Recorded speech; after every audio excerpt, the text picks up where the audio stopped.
36 लाख बुध ग्रह को जोड़ दीजिए तो सूर्य बन जाता है। सूर्य बृहस्पति से 782 गुना और शनि से 1562 गुना बड़ा है।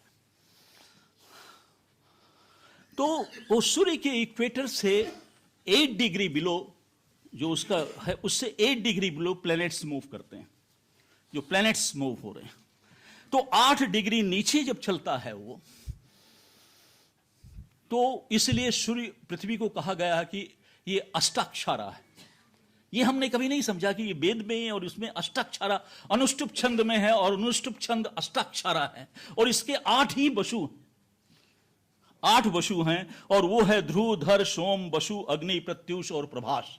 ये 8 वसु हैं। वसु मतलब जो उसकी इग्नाइटिव पावर है, जो उसके इंस्टिंक्ट पावर जिससे ये पूरा अर्थ जो है गाइया जिसे कहते हैं वो मूवमेंट कर रहा।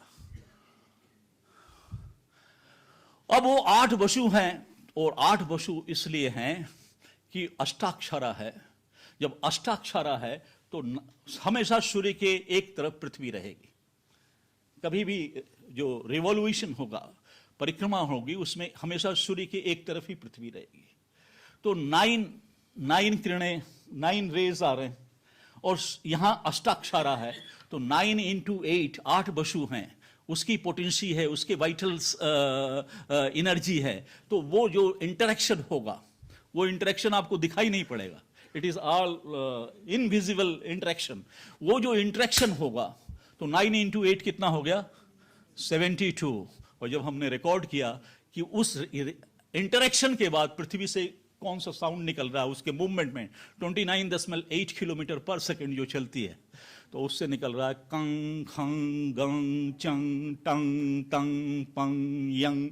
ये ध्वनि निकल रही है लिरिक्स में, नॉट इन ह्यूमन लैंग्वेज। ये लिरिक्स में निकल रही है, ध्वन्यात्मक है, और ये ध्वनि निकल रही है।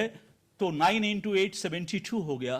तो जब स्वर से घात होगा तो व्याकरण वाले, अष्टाध्यायी वाले बताते हैं कि स्वर से जो घात होगा, प्रतिघात होगा, तो व्यंजन में कन्वर्ट हो जाएगा। तो कॉन्सोनेंट बना रही है पृथ्वी। तो 72 व्यंजन और 36 स्वर जोड़ दीजिए तो 108 की वर्णमाला बन रही है। दिस इज, और ये वर्णमाला, अब सुनिए आगे, सुनिए, डोंट बी पैनिक। और ये जो वर्णमाला जो बन रही है, ये जो वर्णमाला जो बन रही है, ये मैन मेड नहीं, इट्स ए नेचुरल साउंड। ये प्रकृति से निकल रही है।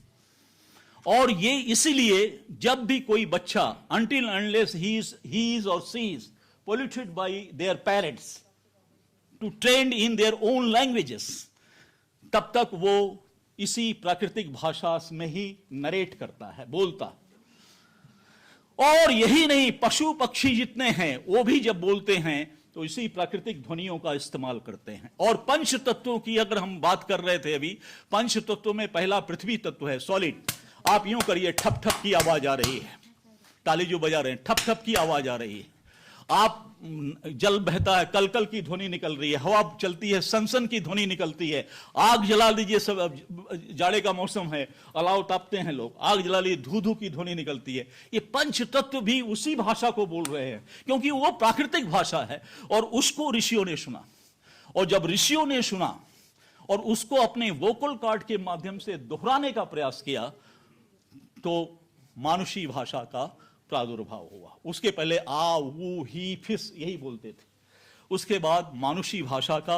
और इसको भी वेद में लिखा हुआ है, उसका मंत्र है, महावीर जी बता देंगे। वो वेद में लिखा हुआ है कि किस तरह से 164वें सूक्त जो है प्रथम दिग्तमा औचक्थ का, उसमें ही लिखा हुआ है कि किस तरह से ऋषियों ने उसको सुना। और उसको सुनने, जैसे वो किशोरदा थे, वो कभी कभी हो ही करके कुछ गाना गा देते थे, हम उसको दोहराते थे, उस संगीत में उसको मानुषी भाषा में बोल देते थे। उसी तरह से ऋषियों ने उसको सुना और उसको जब अपने वोकल कॉर्ड से दोहराया तो वो उसी भाषा में, वो मानुषी भाषा के रूप में आई। अब सवाल यह है कि ऋषियों ने देखा कि 2 रेडिएशन हैं, इसलिए उन्होंने 2 को छोड़ दिया, 7 लिया, 7, क्योंकि वो ह्यूमन कंफर्ट के लिए ठीक है। 7 लिया और 7 से 8 का गुणा किया तो कितना हो गया? 7 8 56, 7 into 8 is equal to 56। तो 56 हो गया, 56 और 7 जो ओरिजिनल स्वर है उसको लिया, 56 और 7 कितना हो गया 63। तो 7 कौन कौन से लिए? अ, ई, उ, री, ली, अनुस्वार और विसर्ग, इसको लिया उन्होंने। और उसके बाद में क वर्ग, च वर्ग, ट वर्ग, त वर्ग, प वर्ग, य वर्ग, अघोष, संघर्षी और घोष उष्म, ये 8 लिया उन्होंने। तो 7 अठे 56 हो गए, और 56 और 7 63 हो गए। अब उन्होंने कहा कि एक चंद्रमा भी है, उससे भी तो किरणें आ रही हैं, बेशक रिफ्लेक्ट होकर आ रही हैं, लेकिन किरणें तो आ रही हैं, तो उसमें भी ध्वनि होगी, रात को भी होगी उसमें ध्वनि। तो उसको उन्होंने किया, और उससे उन्होंने चंद्र बिंदु जो आप लोग लगाते हैं उसको सिंबॉलिक उन्होंने चंद्र बिंदु ले लिया। तो इसलिए 63 और 56 और 7 63, और ये जोड़ दिया 64, ये 64 हो गए। इसलिए पाणिनि शिक्षा में नहीं है त्रिषष्टि व चतुष्टि शंभु मते मता, और इसी 64 वर्ण पर वेद की रचना हुई, और वेद 64 वर्ण पर है। इसलिए भी इसे अपौरुषेय कहते हैं कि ये मैन मेड नहीं है। इसलिए मैं ये कहता हूं कि हिंदी अगर आपकी राष्ट्रभाषा है, और अंग्रेजी को अगर मान लेते हैं, वैसे ना माने तो चलेगा, अगर मान लेते हैं कि ये विश्व की संपर्क भाषा है, क्योंकि बहुत कम जगह अंग्रेजी बोली जाती है, अगर मान ले, और बहुत लोग आप जैसे जबरदस्ती अंग्रेजी बोलकर बात करना चाहते हैं, सब जगह वर्ल्ड में नहीं बोली जाती है तो अंग्रेजी अगर वर्ल्ड की संपर्क भाषा है, तो संस्कृत जो है वो ब्रह्मांडीय लैंग्वेज है, यूनिवर्सल लैंग्वेज। और दूसरी बात ये बता दूं, जो यहां आपको तकलीफ हो रही थी, शशि जी क्षमा करेंगे, जो यहां तकलीफ हो रही थी, साउंड नहीं आ रहा था, उसकी फिजिक्स मैं बता दूं कि जितनी भी मैन मेड लैंग्वेजेस हैं उनकी अपनी एक वाइटल फोर्स है, क्योंकि वो man made language, they can not counter with the natural force. इसलिए जितनी भी मैन मेड लैंग्वेजेस हैं वो सब इसके ओजोन लेयर्स के अंदर ही घूमती रहती हैं। They can not transmit they cannot exceed even transmit beyond the ozone layer, और ओजोन लेयर 485 किलोमीटर तक है यहां से, जो आपका पूरा जो हमारा एटमॉस्फेयर, थर्मोस्फियर, एसोस्फियर, बहुत सारे हैं। लेकिन अगर आप संस्कृत बोलेंगे तो हो सकता है कि ओजोन लेयर में क्लाइमेटिकली कहीं कोई फॉग या कोई वो हो जाए, तो आपको सुनने में या कहीं न कहीं बॉर्डरेशन हो सकती है, वो हो जाएगी। कोई नेचुरल कैलामिटी बीच में आ गई तो आपको वो ट्रांसमिट होने में उसकी प्रॉब्लम हो जाएगी। आपके डोमेस्टिक चैनल्स में भी, टीवी में भी आप देखते होंगे कभी कभी वो हाइपरनेस आ जाती है। लेकिन संस्कृत जो है, क्योंकि संस्कृत उसी से डिराइव्ड हुई और उसी से आपका हिंदी डिराइव्ड हुआ, देवनागरी, इसलिए जब संस्कृत में आप बात करेंगे तो डेफिनेटली वो लैंग्वेज कहाँ से आ रही है, अभी मैं उसका ओरिजिन कहाँ है, उसका ओरिजिन सोलार रेस से है, from the point of the solar view.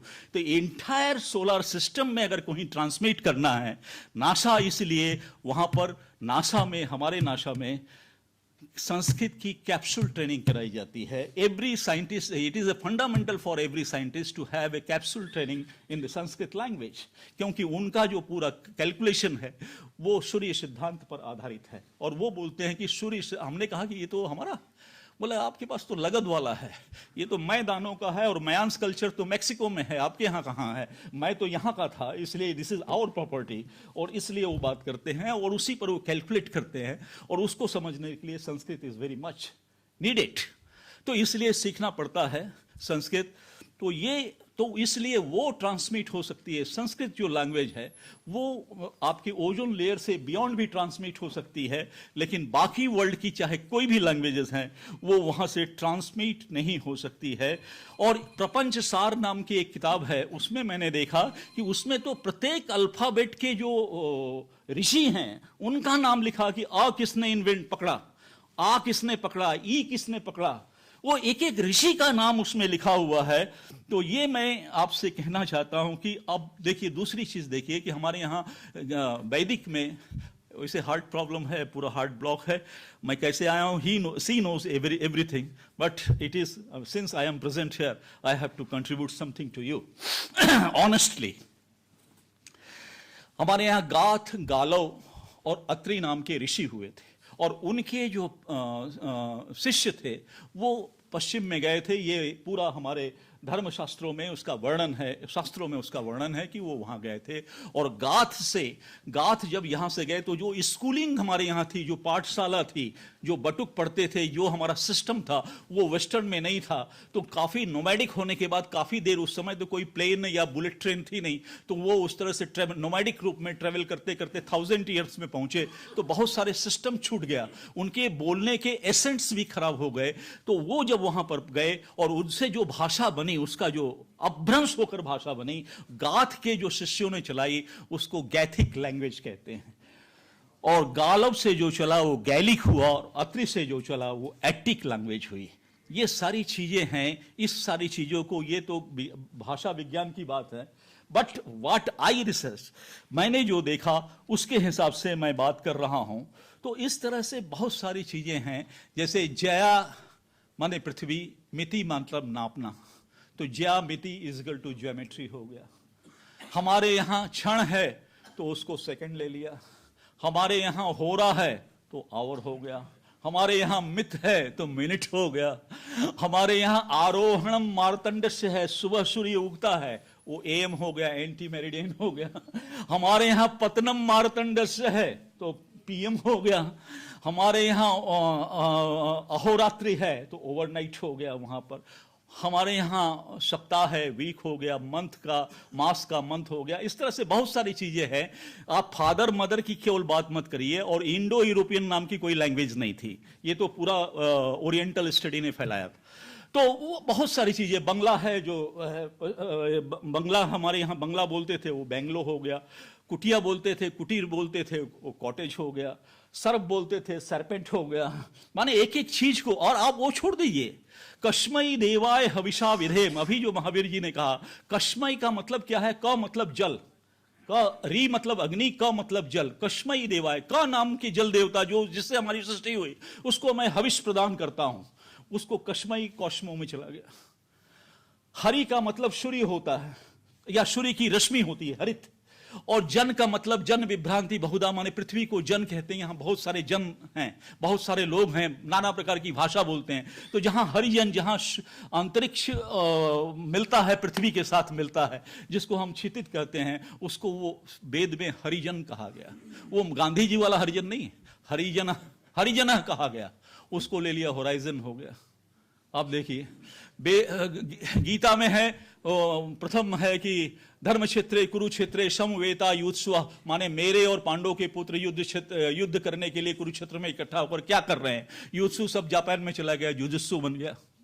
आप देखिए नास्ति नाभूत, माने सब नष्ट हो गया, फारसी में चला गया, नेस्ता नाबूद बन गया। जालिम शब्द है संस्कृत में, माने इसके मतलब है कठोर, निर्दयी, वो जाल्म शब्द, उससे जालिम बन गया। हरम में शब्द है, स्त्रियों के लिए इस्तेमाल होता था संस्कृत में, उससे हरम बन गया।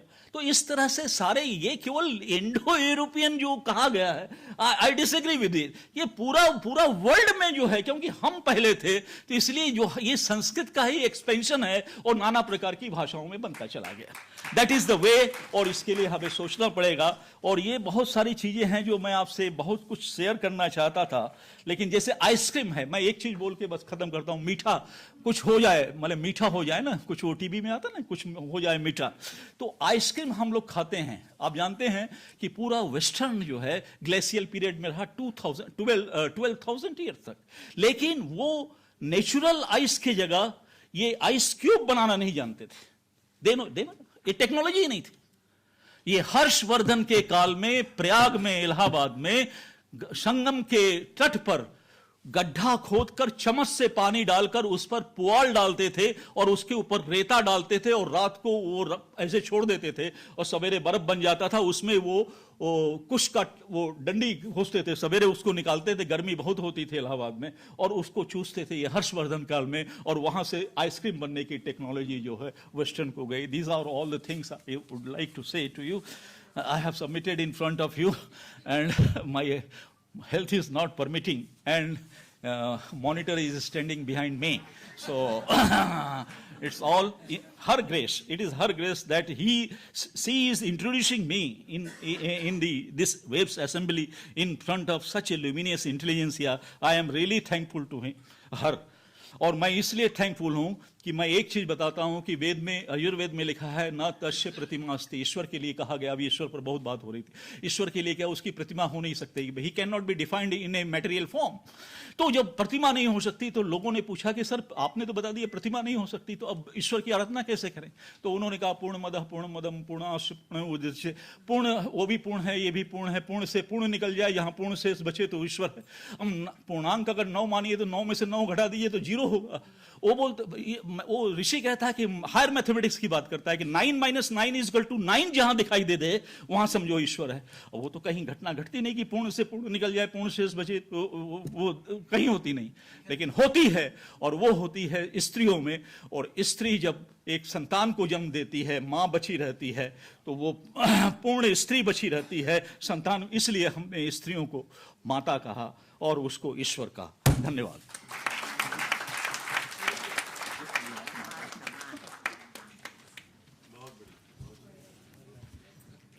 वैदिक ज्ञान की बात हो रही है, उसके भी वैज्ञानिक पक्ष और बोल रहे हैं doctor OP Pandey ji.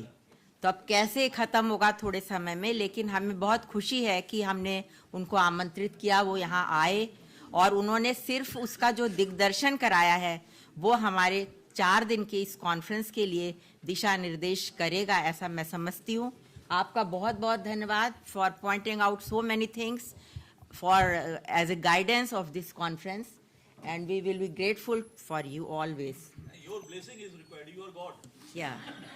And now you will be happy to know that our second keynote speaker from USA, Dr. Robert H. Schrender, has just arrived from airport.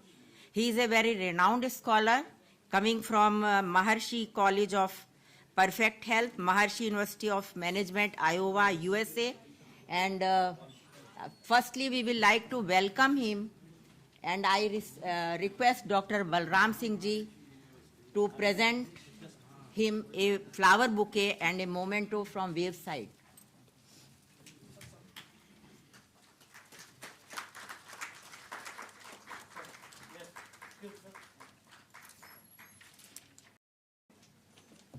And now I request you please to come on the dais from the mic and say a few words on this occasion. Thank you. We know there, or I know now there must be a God, because 2 hours ago I landed in the airport after flying here from the United States, and I'm here still standing, and you're here still sitting. So it's a pleasure to be here with you at this WAVES conference, and thank you to Professor Balram Singh, who I've known for many years, and my university hosted the WAVES conference just a year or 2 ago at our university in Iowa, USA, and now it's a pleasure to exchange the honors and address the group here. Today I'd like to speak with you about the topic of Veda science and aging, an area that I've been working in for a long time, and an area that's universal. Everyone ages. Throughout history, throughout cultures, throughout languages, throughout societies, aging is a universal problem. And aging is normally associated with declines in physical functioning, in mental functioning, and in quality of life, and often in happiness. So what to do about it? Today we'll talk about the perspective from Vedic approach to health and how that correlates with modern scientific approach to health and to aging.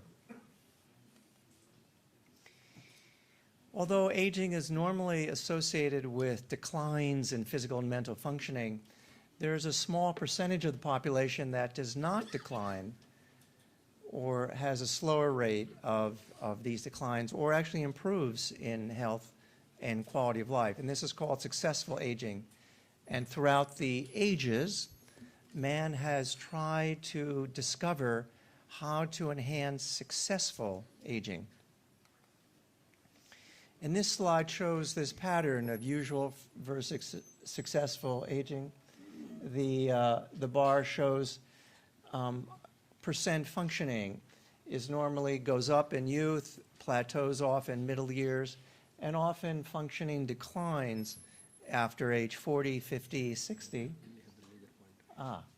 Thank you. So functioning rises, plateaus in middle age, and often declines in the later years. But the concept of successful aging is how to maintain high quality of life, high quality of health, high quality until the end of life comes, whenever that is. Of course, the other dimension of successful aging is how to extend lifespan as well. I have had the opportunity over the years to study with some of the most renowned scholars of the Vedic approach to health and practitioners here in India and around the world. This is Dr. Brihaspati Dev Triguna, the leading expert in leading Vaidya of his time, and received the Padma Bhushan Award, and many of you might know him, practiced here in Delhi, as well as studying with the founder of our university, Maharishi Mahesh Yogi, about the Vedic perspective on how to slow or reverse the aging process, how to extend life, as well as how that correlates with the modern scientific approach. First, a view from Sankhya. This is the basics of how life develops from the perspective of Sankhya. Then we'll correlate that with modern science. Here we have the level of pure consciousness, or Atma in Sanskrit. And then Atma first manifests itself into ego, intellect, mind, the five senses, which later become the five Mahabhutas, the five elements. So the five elements, five Mahabhutas, plus ego, intellect, and mind, ahamkar, buddhi, and manas, are the 8 prakritis, said to be the 8 primordial elements that create the whole universe, including human physiology. Out of the unmanifest field, avyakta, or Atma, and creates Brahm, the whole universe. Now let's compare that with the latest advances in modern physics. Coming over here, I had a lovely discussion on, in the car on the way here, on parallels between modern physics and Sankhya. So this is a graph of the human organism. So human is part of society, part of the whole universe. And what is an individual made of from modern physiology?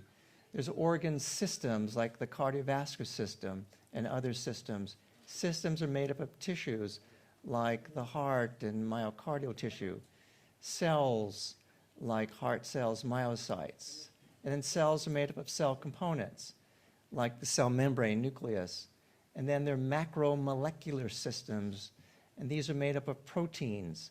Proteins are guided by RNA. RNA is guided by DNA. So the single DNA molecule in every cell comes from the single DNA molecule at the time of conception in the zygote.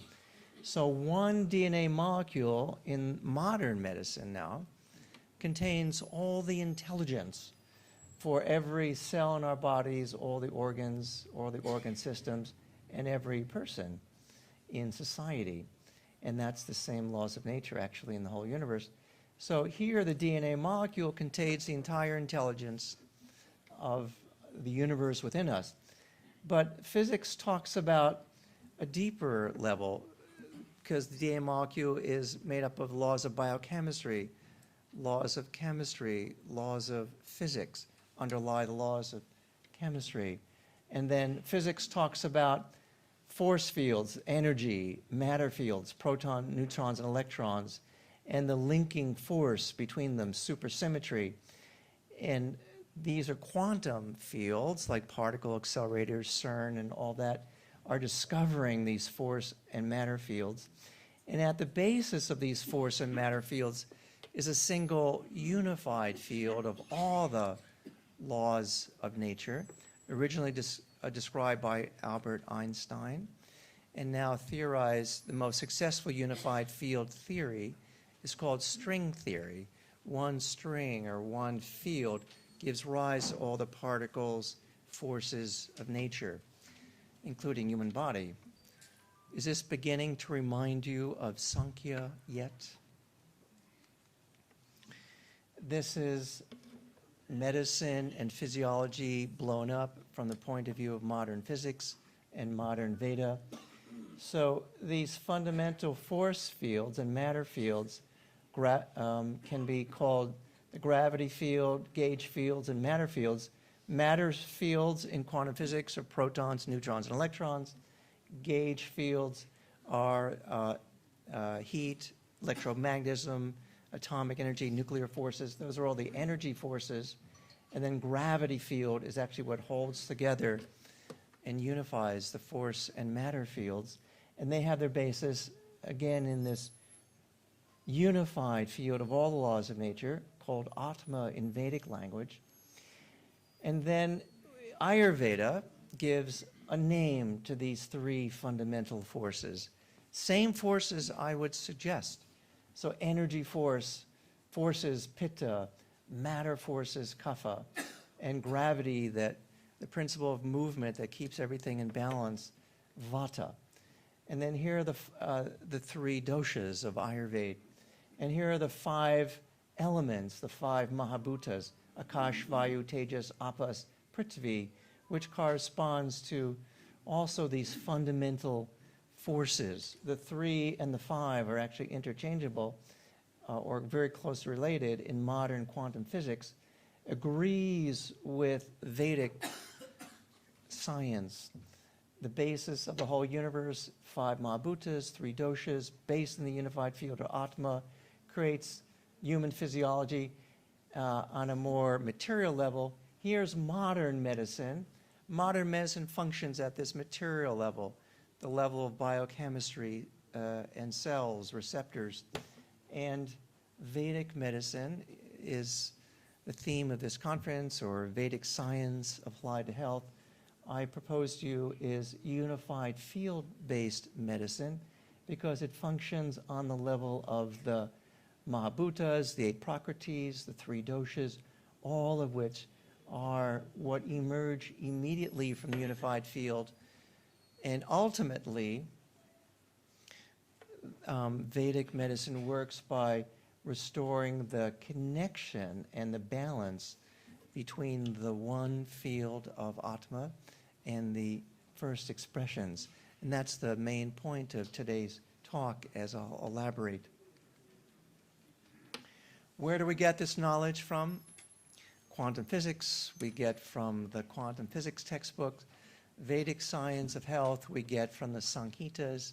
This is Charak Samhita, the principal, we could say, the principal textbook of the Vedic science of health, and at the topic of today, the Vedic science of health and aging.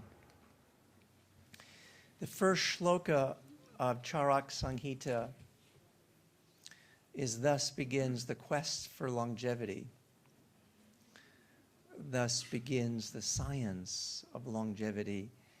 This is the ultimate purpose of Ayurveda, the science of life, the science of lifespan.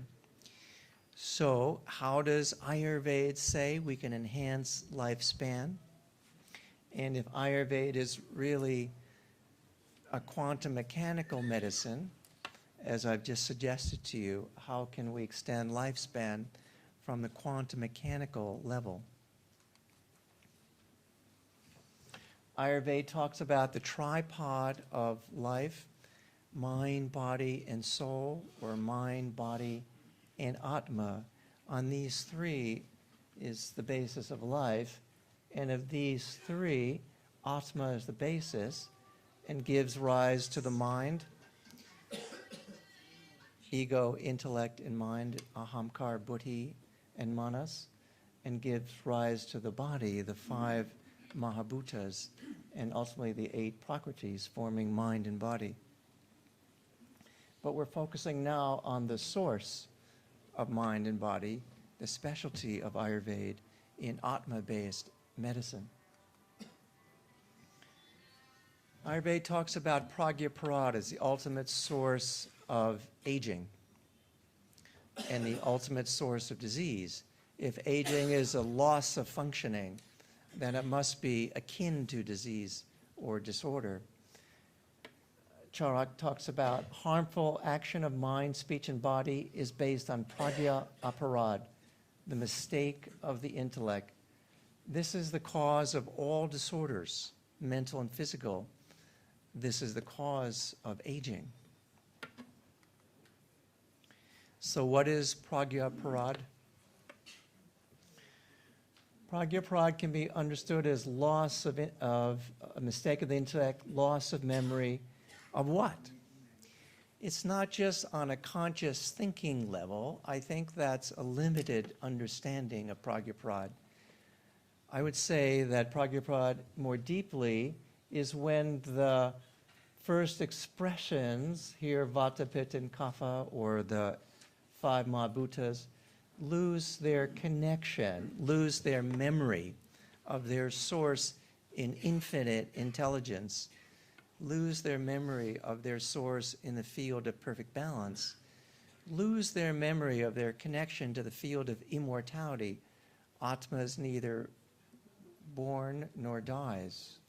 Atma is eternal, the unmanifest source of the changing relative life in Vedic science. And when the material level loses its immortal connection, the doshas and the mahabhutas lose their state of balance. And when you have that loss of balance, then you have loss of homeostasis, loss of self-repair integrity of the human body. And those are the progressive mistakes in physiology that result in the wear and tear and declines of aging. So here, at this junction point between absolute and relative, between the unified field and the first material physiology, is the ultimate cause of aging, according to Vedic science. And that's consistent with modern science, as we're discussing today. Based on pragya aparad, there are 3 further causes of disease and causes of aging in Ayurveda: environmental cause, bodily causes, and mind causes. Stress and level of mind, physical disturbances, and toxins or disruptions in the near environment, and even the distant environment, the effects of the sun, moon, stars, and planets, graha, shanti, or lack of it. And with these 3 levels of cause of disease, based on the one cause, there are 3 levels of treatment. And here we get into the secrets of Rasayana therapy. The secrets of anti-aging are based on these 3 levels of intervention. Daiva vyapasriya, creating balance in the environment. Yukti vyapasriya, creating balance in physiology. And sattva vijaya, creating balance in mind. Always that theme is in Vedic approach to health and Vedic approach to reversal of aging: mind, body, and environment, and reconnecting those 3 levels in the relative world to their source in Atma, or the unified field. And this is Charak in Sutrasthana. This is a graphic representation of those points from Charak: environment, body, and mind, the 3 causes and 3 levels of treatment, and restoring their relationships to each other: mind-body relationship, mind-body environment relationship, and ultimately their relationship to Atma, or unified field. This corresponds with the modern point of view on aging. This is one example: chronic stress, chronic imbalances in mind accelerate the aging process. And these are all the physiological effects of stress, like telomerase shortening, free radicals, and stress hormones and inflammation that cause aging from the modern point of view. But we're not focusing, because of time today, so much on those details. But mind causes, and mind and mental stress cause aging. How can we reduce stress of the mind as a very important avenue to slow the aging process? Again, let's look to the Vedas and let's look to the Vedic approach and let's look to meditation, one of the key approaches of mind in Charak and yoga and the Vedic sciences. Charak talks about yoga and Charak talks about samadhi. When he says happiness or misery arise due to contact of the mind and senses with its objects, with the relative world. But when the mind is engrossed in the self, when the mind is engrossed in Atma, a supernatural healing power comes forth in the person. This state is known as yoga. So Charak is just not talking about herbs. Charak is just not talking about panchakarma.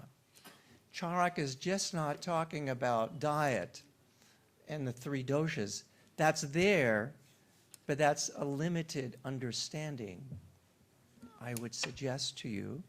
And from a holistic perspective, Charak is saying you have to have union of the mind with its source in order to have true healing, actually in order to have a supernatural healing and Rasayana effect, reversal of aging. Charak refers to yoga, and here's the yogic perspective on how to do that, how to connect the mind with its source. And thousands of years ago, Patanjali said, Yogas chitta vritti nirodha. Yoga, is the least excited state of consciousness, pure consciousness. And yogic practice is the union of one's mind with its least excited state, which is pure consciousness, samadhi. And samadhi is the field of Atma, union with the field of Atma. And here, this is a graphic illustration of traditional meditation, according to Patanjali. This is an illustration of transcendental meditation that Maharishi brought out based on the tradition of Patanjali, brought out to the West and the world, not just the West, but to the modern world. And it's called transcending because in this meditation, we start on the active thinking level of mind. Here we are sitting like in this room, thinking, listening to this talk. Isn't this a great talk? Aren't I glad I came to Waves? Everything is wonderful here. That's thinking. And in this form of meditation, we start there, but then we allow the thinking mind in an effortless, natural way to quiet down, become more quiet, settled, and go inward, and to experience a state of quiet inner consciousness, not thinking.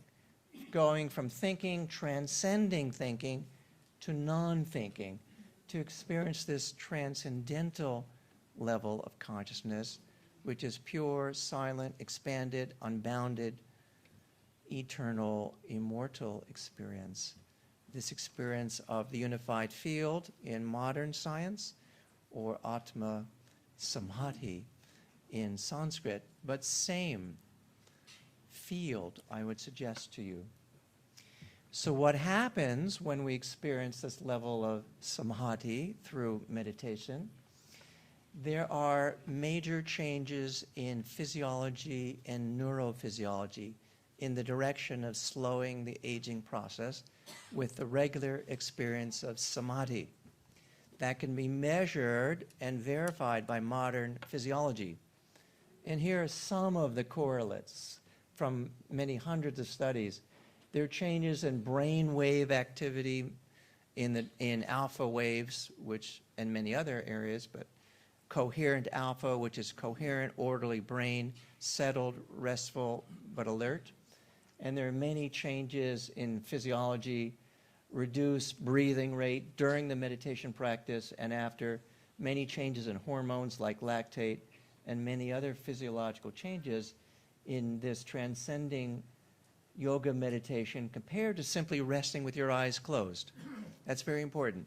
You're sitting with your eyes closed, napping, that has its own value, but physiologically that's different from the experience of samadhi.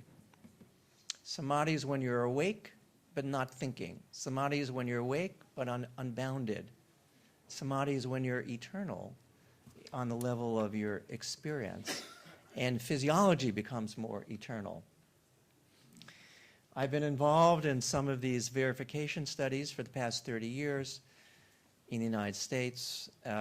Much of this work has been funded by the U.S. National Institutes of Health, been published in leading medical journals, including the journals of the American Heart Association and journals of the American Medical Association. I've toured the world talking with doctors, scientists, media, academic institutions like this esteemed institution of WAVES about this work. One of those studies shows reductions in blood pressure with meditation, both systolic and diastolic blood pressure. Blood pressure increases with age. If you're over 50 years old, you have a 90% chance of having high blood pressure at some time during your life. High blood pressure is an epidemic in the West, but you know what? It's also an epidemic in India. High blood pressure, diabetes cause heart disease, the leading cause of death in this country, as well as every other country in the world in 2016. And is correlated with age. The older you get, the higher your blood pressure typically, unless you're meditating. This is another meta-analysis, a study of 107 published studies on different forms of relaxation, muscle relaxation, stress management, biofeedback, and therapies that combine biofeedback compared to meditation. And guess what? And this was published in a major medical journal, that these other techniques, which do not involve samadhi, involve relaxation, but not transcending. There's a difference between relaxation and transcending. Don't reduce blood pressure, whereas transcending does. This is a study, costs the U.S. government about $5 million, cost me and my team about 10 years to do. In this study, we recruited 200 patients with heart disease, older patients with blockage of their coronary arteries. Half of them learned meditation, half got an education control group. We follow them for more than 5 years each. Took 10 years to do the whole study because people came in at different times of the study. And we looked at how long they lived. We looked at their rate of death, heart attacks, and strokes over this 10-year study. And we found that in the education group compared to the meditation group, there was a 48% reduction in the rates of death, heart attack, and stroke. This is Charak in action. Charak said if you attain the state of yoga, you balance your doshas, you restore pragya parad, you regain memory of your inner self. Physiology regains memory. The doshas, mahbhutas, 8 prakritis become in balance, and you live longer. That was the prediction of Charak. This is the prediction of modern science, or the finding of modern science. One verifies the other. This got a lot of news, went around the world, said meditation instead of medication for high blood pressure and heart disease. Meditation instead of medication, right? This is a study on telomerase. Telomeres are a part of our DNA. Every cell has a DNA molecule, and when that DNA erodes or functions with more mistakes, then the cells fall apart, they die, we age. So telomeres hold the DNA together, and telomerase holds the telomeres together. So if we have more telomerase, we can repair our DNA, and we have less mistakes in our DNA, and we maintain youthfulness. This was a study on lifestyle modification with health education and meditation on telomerase. This was funded by the National Institutes of Health.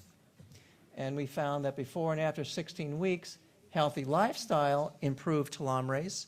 This is dinacharya and healthy lifestyle according to Charak and Ayurveda. And this is meditation according to the yoga tradition, also improved telomerase. So this shows by managing your mind, by managing your consciousness in accord with the Vedic procedures, one can repair one's DNA, lead to the slowing of the aging process. So now we're finishing this discussion. This slide shows the general principle of meditation having the effect of improving physical health. This Vedic and yoga meditation, improving health, functioning, and then quality of life, leading to reversal of the aging process. Thus begins the quest for longevity. Charak begins. And if you go through the texts and the related texts, thus concludes the quest for longevity. There you are, science and Veda in aging, mind over aging. There you have it, science and Veda. Namaskar.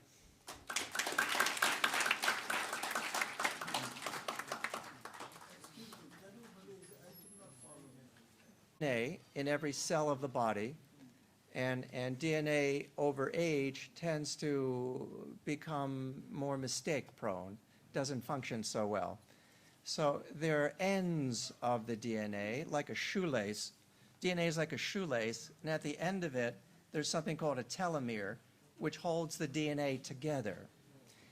And then telomerase is an enzyme that repairs the telomere and keeps the DNA together. So if telomerase is higher, you have more strong or intact DNA.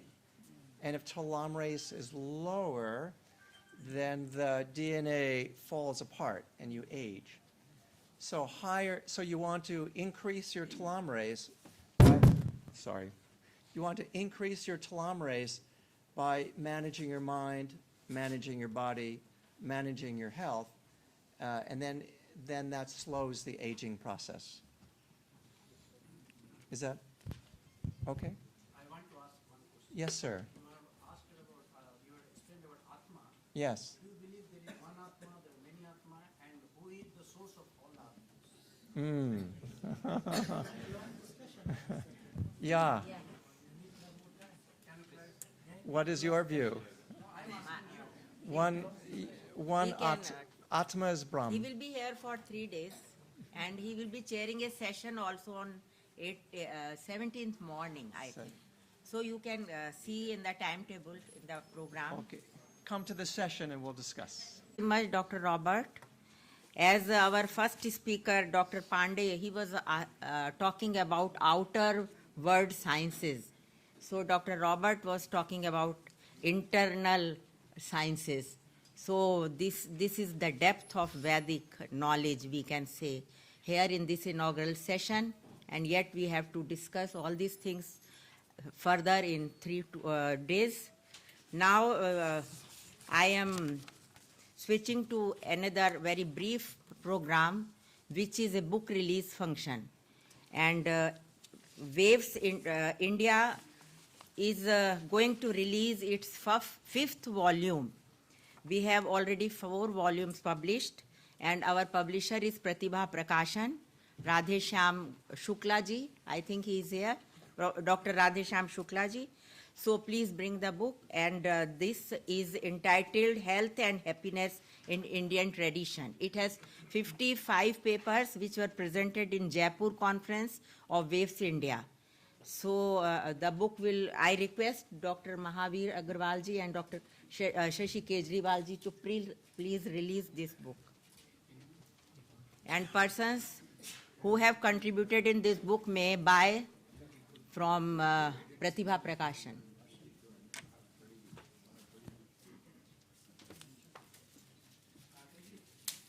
Photo. Ranjit, photo.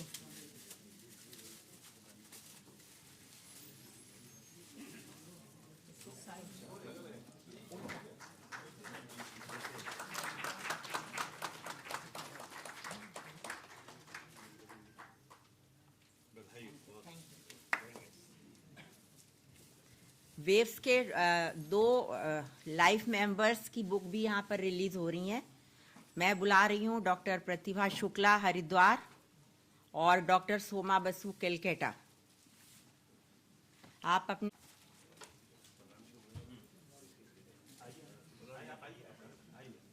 Book लाए नहीं? Book अच्छा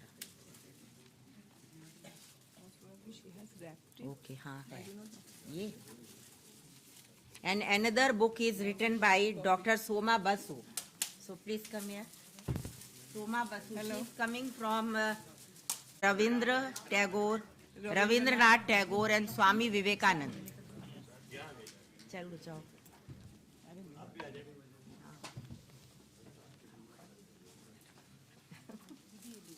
आपका book इनका book है.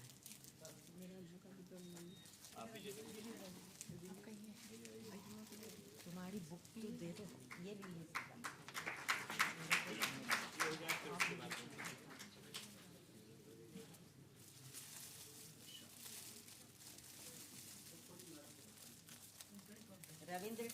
Ravindranath Tagore and Swami Vivekananda.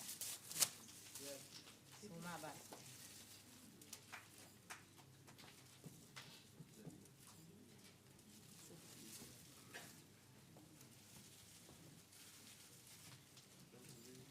Thank you to scholars on the dais. And now I am inviting Dr. Balram Singh ji for another important program that will be conducted by Dr. Balram Singh ji on behalf of Waves India. Waves International, Waves USA. I was going to correct that anyway. Thank you very much. It's really great honor to be here amongst you, and so much of enthusiasm and so much of knowledge that we already heard. This has not started just yesterday or today or last year. This is a lot of blood and sweat of many people who have been strong supporters of this idea of Vedic knowledge, and who have carried through this responsibility of providing not only the knowledge but also making a link between what has been going on for a long time and up until today. It has been, the Waves International was established in 1997, if I'm correct, 96. So this is 20 years, and it is a great honor for me. I got introduced to Waves in 2000, and I'm so glad and I'm so happy and so satisfied that I've been involved with this. So today we want to, this is the first time we came to India, the land of Vedas, and we thought that it is very appropriate for Waves International to recognize some people. It is really, their accomplishment, their contribution is beyond recognition as far as we are concerned, but we like to give a token of recognition from Waves International. And so I'm going to invite a few people.